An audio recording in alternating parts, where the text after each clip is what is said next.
Le ballon est dans les mains de l'équipe de HEF. Drôle de sport. La balle est munie de sangles et pour la ramasser sans descendre de son cheval, il faut être équilibriste.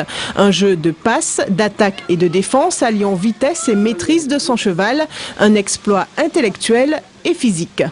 C'est très physique parce qu'il y a des contacts avec les chevaux et entre joueurs, enfin joueuses en l'occurrence au championnat de France féminin.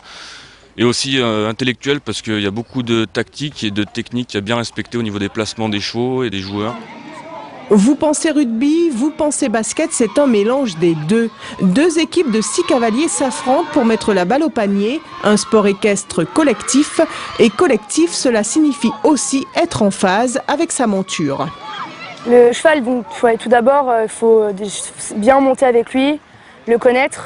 Et puis après, il y a du travail au niveau du dressage parce que le horseball, c'est quand même un sport qui demande un cheval qui est très réactif, qui tourne bien. C'est pas un cheval qu'on peut prendre sortant du pré et se dire ouais bon, je vais faire du horseball avec. C'est un travail tous les jours, il faut faire l'endurance, tout ça. Pour jouer au horseball, il faut avoir les moyens.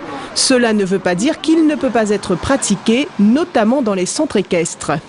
On peut utiliser le horseball comme support d'enseignement. Quand on focalise sur le ballon, si on joue au ballon, on oublie l'appréhension qu'on peut avoir à trotter, à galoper, etc. Donc c'est un très très bon outil pour apprendre l'équitation.